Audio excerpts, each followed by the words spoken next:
right, Shalom. First and foremost, I'd like to give all praises, honor, and glory to Yahweh, Bahashim, Yahweh Shai, Bahashim, Rakak Wadash. I'd like to give double honors to our apostles, elders, and bishops at Great Millstone for teaching us this truth and ruling well. And also would like to give double honors to their teachers. But peace and blessings to the Yakiyam, putting on as the elite, striving for perfection and that crown of righteousness by being obedient to what is written inside these scriptures. Shalom. This is your brother Kasad at GMS Austin. Just wanted to go into a lesson on how, being rebuked, is important. It's a necessity, being in the truth. It's a very important part about being in the truth because we're in the flesh and we're subject to go off, subject to get high-minded, all right, subject to be lusting after fleshly things, right? So, just wanted to just go into a lesson, just going into the benefits of being rebuked at the end of the day, man, because ultimately it's a form of love. To be corrected and told that, man, this ain't right, this is you're going off, all right, to be humbled at the end of the day, because that's what rebuke brings, is an importance, because, man, we in the flesh, all right? It makes you more circumspect, makes you more wiser when you hear those, that rebuke or something happens that, gets you humble, at the end of the day. But this is Proverbs 24:16. Get some precepts and perfectly this to be edifying to the body. It says, for a just man falleth 7 times and rises up again, but the wicked shall fall into mischief, man. So the wicked, once he falls, he's going to get comfortable down there just in mischief, right? And wickedness, being wayward. He's going to wax worse and worse. He's going to just continue to basically wallow in his iniquity and his transgression. All right. But the just man, once he falls, and the scriptures talks about he falls 7 times. 7 times is a complete number. So he's going to fall. We're going to fall being in his flesh. All right. But once we fall, we hear the correction. All right. We make the adjustments and we get back up and continue walking after righteousness. It's a fight that we're in, and we have to fight the good fight of faith, man. All right. So it says just man falls 7 times and rises up again, but he's going to get back up and keep on stepping.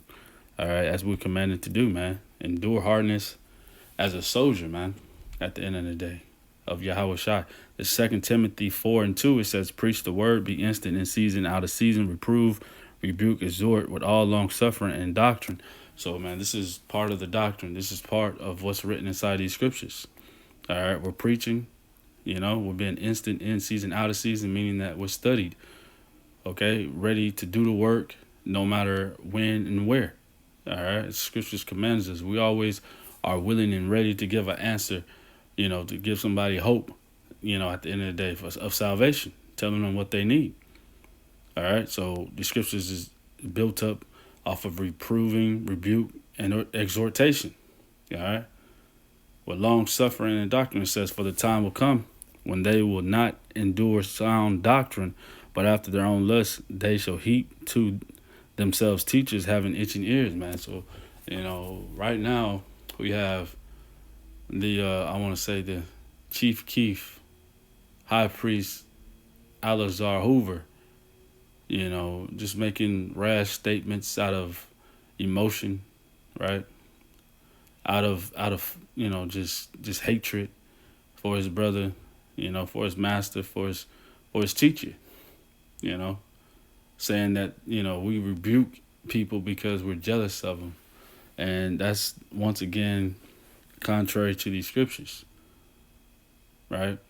Bringing out the truth is love, okay? Bringing out the truth to somebody, standing for the defense of the gospel is being obedient at the end of the day as well. And as these individuals go about, trying to gain the world at the end of the day, man, the man of GMS, Great Millstone, are going to continue down that narrow and that straight path of righteousness.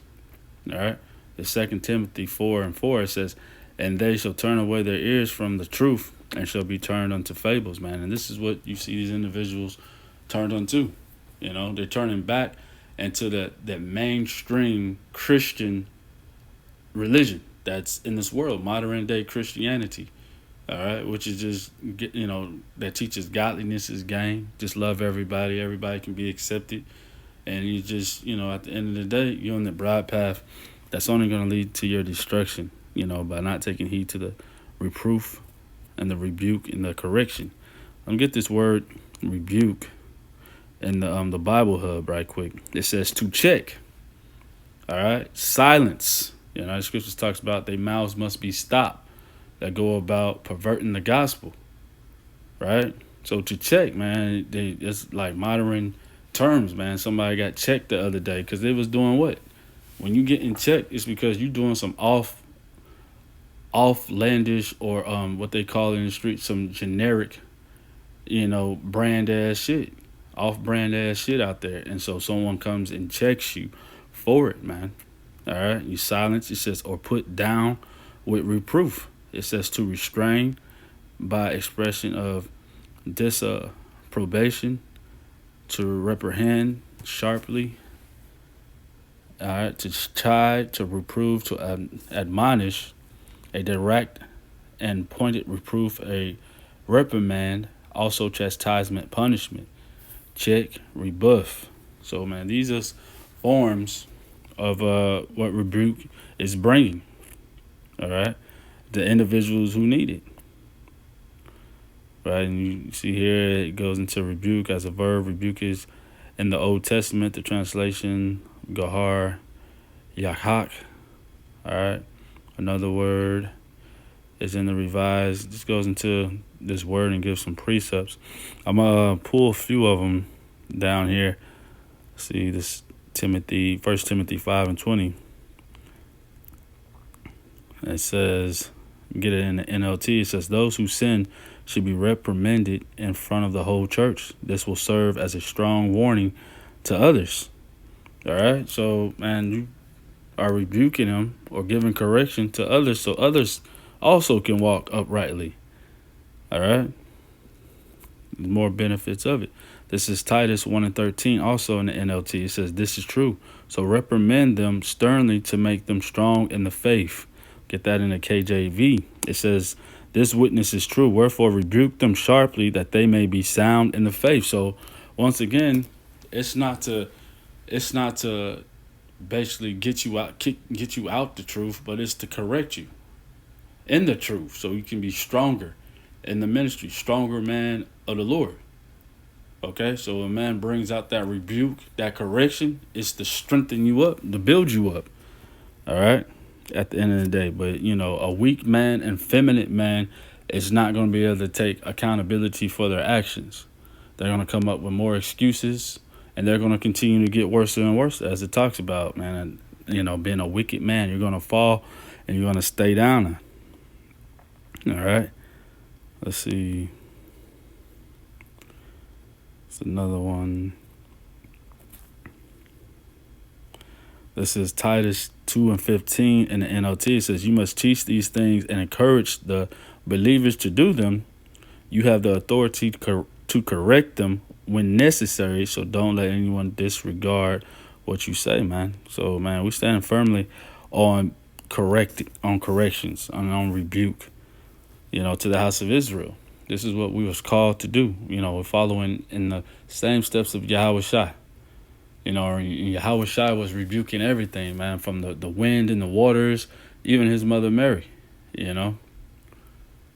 at the wedding and everything. But, man, the Lord Yahweh, not even that, when he was 12, in Luke 2:48, he told her that he must be about his father's business, man. Know ye not that I must be about my father's business?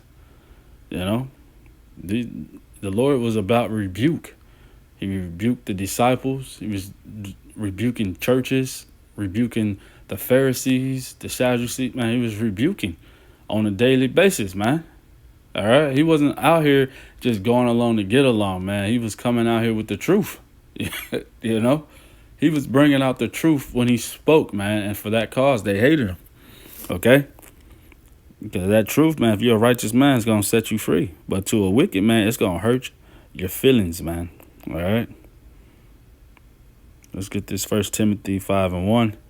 In the NLT, it says, "Never speak harshly to an older man, but appeal to him respectfully, as you would to your own father. Talk to a younger man as you would to your own brother." So, man, rebuke. There's mannerisms when it comes to rebuking at the same time, because this is a thing of love, right? As we're going into this, is rebuke goes into building you up to make you stronger in the faith. All right. Not to just completely destroy you, okay?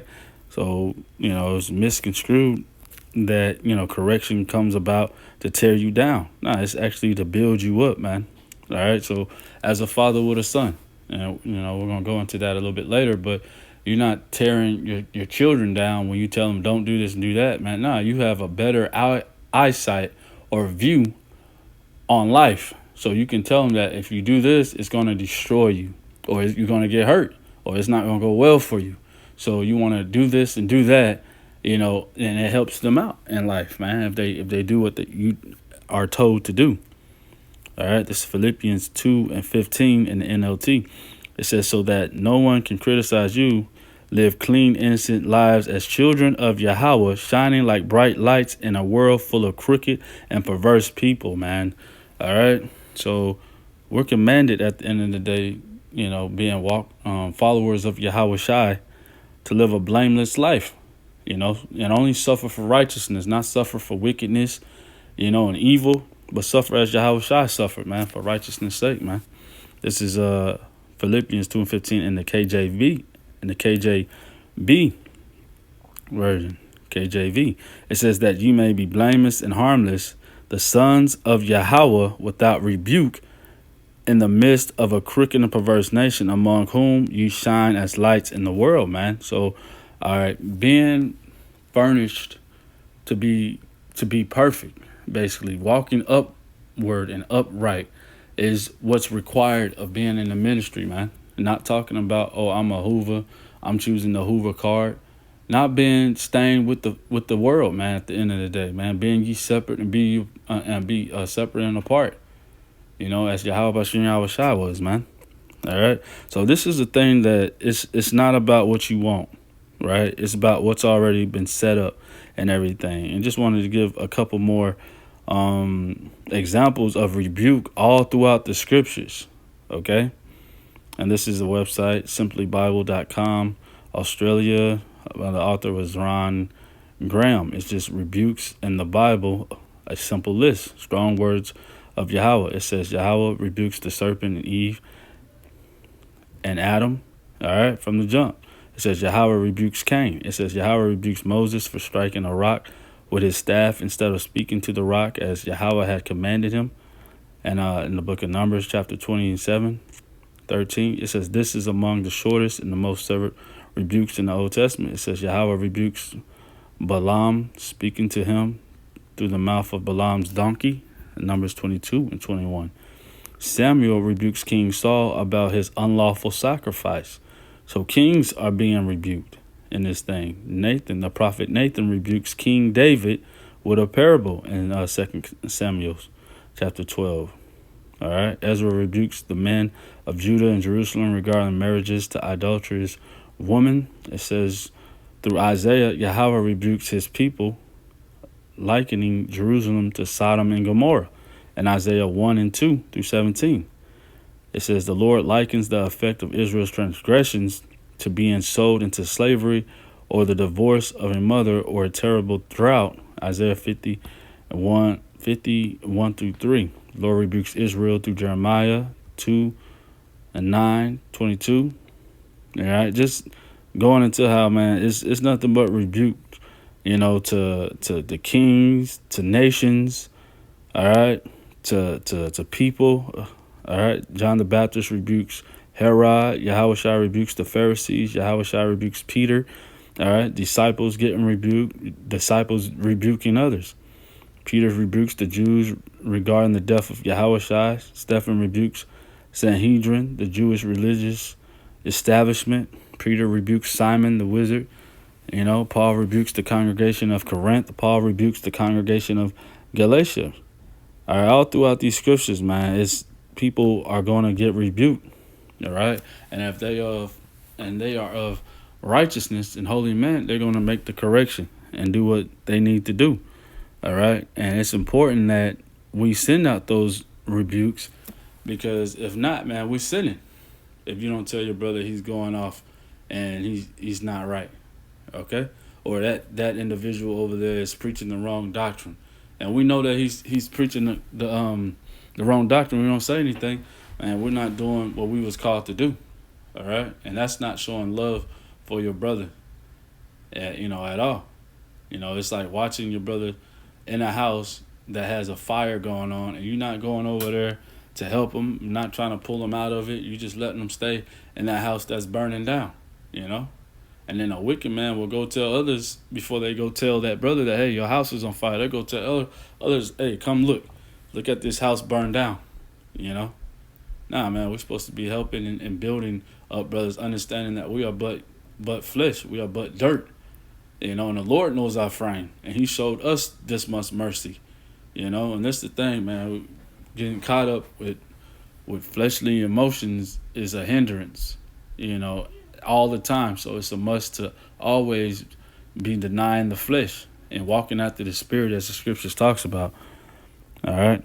So this is James 5:19. It says, brethren, if any of you do err from the truth and one convert him, it says, let him know that he which converted the sinner from the error of his way shall save a soul from death and shall hide a multitude of sins, man. So those who convert that sinner, going into even on the highways and byways, dealing with, just Israelites coming into the truth, being awakened, even going to brothers being in the camp and going into how they sinning and everything, but you coming back to the truth, okay, the righteous ways. It says, you save a soul from death and shall hide a multitude of sins, man. That's what we want. It's very beneficial to basically show another form of charity, which is rebuke and correction, man. You love one another, treat each other how you want to be treated. As the Scriptures talks about. It's Proverbs 27:5. It says, open rebuke is better than secret love. Okay, faithful are the wounds of a friend, but the kisses of an enemy are deceitful, man. So faithful are the wounds of a friend. When a friend tell you that, nah, that ain't it, you going backwards. You're doing some weird shit. You hear it, it might hurt, but make the correction, and so you can avoid the punishment down the line. And you done good, listening to them. But it says, but the kisses of an enemy are deceitful, right? So you got people in the world that will just tell you good shit just to, come around and be around, because they benefiting from being around you or whatever. They just have their own intentions, They're not thinking about you as they would think about themselves. They're just thinking about themselves at the end of the day. And 7 says, the full soul loatheth a honeycomb, but the hungry soul, every bitter thing is sweet, man. So the full soul, that one that's pride, full of ego and everything, highly minded, all right? He loaded a honeycomb. He got it all, But to the hungry soul, every bitter thing is sweet. But to that individual that's searching after righteousness, right, is wanting to be right with the Lord, Yahweh Bashim Yahweh Shai, everything can be used, all right, for his perfection, in his walk. Everything could be used that he can add to. He can try to add and apply it to his life when he's getting rebuke, correction, instruction from the Scriptures, from brothers, from life in general. Okay, so he says, the hungry soul, every bitter thing is sweet. So everything that happens, man, is sweet, because it's like, man, I'm finna use this. This finna make me a better person, man. All right. Let me grab this in the book of Hebrews, chapter 12:7. It says, if you endure chastening, Yahweh dealeth with you as with sons. For what son is he whom the Father chasteneth not? And once again, chastening is another form of rebuke. All right. Another form of being reprimanded, of being corrected, at the end of the day from going off. It says, if you endure chastening, Yahweh deals with you as with sons. For what son is he whom the Father chastiseth, who chasteneth not. It says, but if ye be without chastisement, whereof all are partakers, then are ye bastards and not sons, man. Those who are of the faith of the scriptures and live godly shall suffer persecution. All right, we're gonna have to go through things and be chastised and everything, but it's part of being in the ministry, part of being in the truth. All right, but if you're not getting, you know, rebuke, correction, chastisement, and everything, man, you're a bastard. Then are ye bastards and not sons? So you're not a son of the Lord. At the end of the day, if you don't think that you have to go through any chastising, all right. The 9 says, furthermore, we have had fathers of our flesh which corrected us, and we gave them reverence. Shall we not much rather be in subjection unto the Father of spirits and live?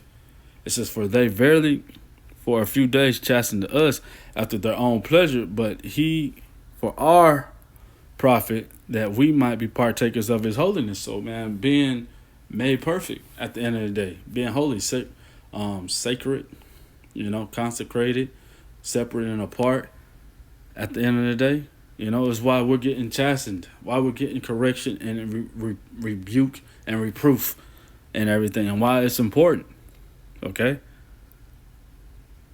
So we might be partakers of his holiness, it says, which is the kingdom ultimately, you know.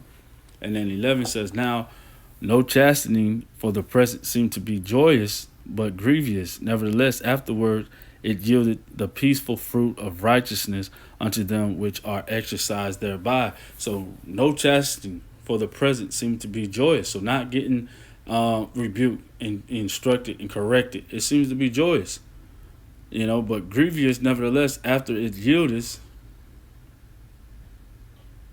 But grievous nevertheless after it yielded the peaceful fruit of righteousness unto them which are exercised thereby. So those who endure the chastising, it's going to yield the peaceful fruit of righteousness, you know, at the end of the day. So, man, getting chastising at the end of the day is meant to build you up, right?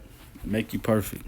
You know, that reproof, that instruction, and that correction. So, man, that's why the men of the Lord are sent to go out on the highways and byways and, you know, put up lessons on a daily basis, you know. Isaiah 58:1, it says, cry out loud, spare not, lift up thy voice like a trumpet, and show my people their transgressions and the house of Jacob their sins. Man, we out here to reprove, rebuke, and exhort, you know, as the scriptures talks about. Give that instruction, give that correction on how to walk right, you know, according to these scriptures, man, on a daily day. And understand that, man, we are but dust, you know. So being high-minded in this thing, like you are too big to take reproof and correction, you are not in the truth at the end of the day, because once again, the prophet Nathan came and rebuked King David. So now you putting yourself in positions, you know, that is wicked like that at the end of the day, man. Thinking that you are higher than you are, man. We ought to be servants in this thing, you know, understanding that we fall, we're not perfect, just doing the will of the Lord, preaching this gospel, trying to be, you know, is grounded and rooted in this gospel as much as we can be, man. All right. So this is Jeremiah 4:22, just going into, you know, why we need it, man. Being in this flesh, Jeremiah 4:22, it says, for my people is foolish. They have not known me. They are sottish children, and they have none understanding. They are wise to do evil, but to do good, they have no knowledge, man. So this is why the Lord sent his prophets, man. All right. To give these people the vision, to let them know about, you know, our godly heritage, you know, and our inheritance and what's going to come and everything, how we should be walking out here, man. All right. So that's part of the gospel, man. Correction, instruction, rebuke. All right. 1 Timothy 5:20, it says, them that sin rebuke before all, that others also may fear. Okay. And so it gets to a point, you know, you see somebody that is just blatantly wicked and just throwing shit out, you know, making shit up as he goes, you're going to send out that rebuke, you know, and everybody's going to see, and everybody's going to mark that individual at the end of the day, because he's causing division. He's causing confusion, right? You have individuals who are newly waking up to the truth of being Hebrew Israelites and thinking that you can kind of merge this society and reality, which is Babylon the Great, with Hebrew Israelite, being a Hebrew Israelite. When the scripture tells us to come up out of Babylon the Great and be ye separate, or take of the same wrath. So they're not warning the people as as the rest of these so-called churches, on every corner talking about their Christians, Baptists, Methodists, whatever the shit they are, just teaching the people's lies and more witchcraft. At the end of the day, it's Jude 23. It says, and others save with fear, pulling them out of the fire, hating even the garment spotted by the flesh. So, man, you pull these individuals out. All right, you showed how you rebuked individuals. He says in 1 Timothy 5:20, it says, them that sin rebuke before all, that others also may fear. And it says Jude 23, it says, and others save with fear, pulling them out of the fire, hating even the garment spotted with the flesh. So after they seen that example, of that individual being marked, man, you pulling these other individuals who might think to go down that path out of that fire, man. All right, and they're hating the flesh, that garment spotted with the flesh. So they're getting that garment pure. And how you get that garment pure is through correction, the instruction, the reproof, the chastisement ultimately that the Lord is going to send, and sending unto the prophets, unto the servants, unto his elect of the house of Israel, man. It's Ecclesiastes 7:5. It says, it is better to hear the rebuke of the wise than for a man to hear the song of fools, man. And so, they'll listen to these individuals out in these streets saying this, that, and the third. Yeah. But then when the man of the Lord comes, they just like, nah, I don't know. That sound like hate. That sound like jealousy, and that's just the devil at the end of the day, guiding you down that path to destruction, man, because you're not humbling yourself under the mighty hand of the Lord and letting him exalt you in due time. But, man, you trying to be, big Hank Bank, big bank Hank at the end of the day, when you should just be a servant, man, working, head down and working. All right, but it is better to hear the rebuke of the wise than to hear the fools. All right, hear the song of fools. This Proverbs 1:5, it says, a wise man will hear and will increase learning, and a man of understanding shall obtain unto wise counsel. Right? So scripture tells us to wear out the steps of the elders at the end of the day, man. This is wise counsel. Where you find that wise counsel, you get that in instruction, that correction, that rebuke, if needed, man, at the end of the day. Right? But it's only to help you, further you in this walk, in this ministry, to build you up, make you stronger in the faith, as we've been going into, man, hearing that wise counsel, man. 2 Timothy 3:14, it says, but continue thou in the things which thou hast learned and hast been assured of knowing, of whom thou hast learned them.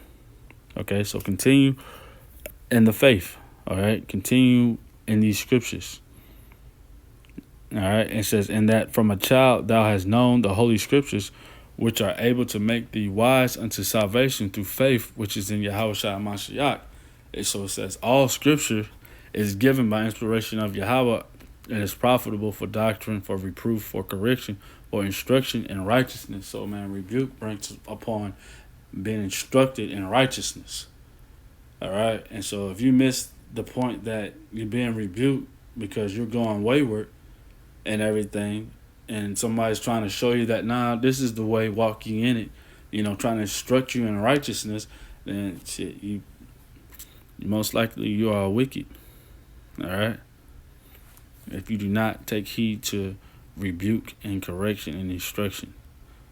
But once again, 2 Timothy 3:16, it says, all scripture is given by inspiration of Yahweh and profitable for doctrine, for reproof, for correction, for instruction, and righteousness, that the man of Yahweh, by Hashem Yahweh Shai, may be perfect, thoroughly furnished unto all good works.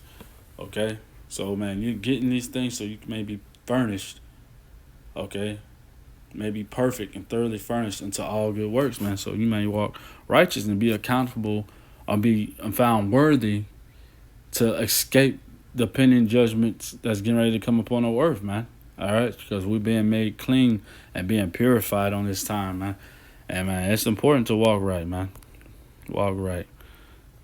All right, and then man, if not, you're just gonna be destroyed. This is Proverbs 29:1. It says, "He that being often reproved harden his neck shall suddenly be destroyed, and that without remedy, man." So it ain't gonna be nothing you can do.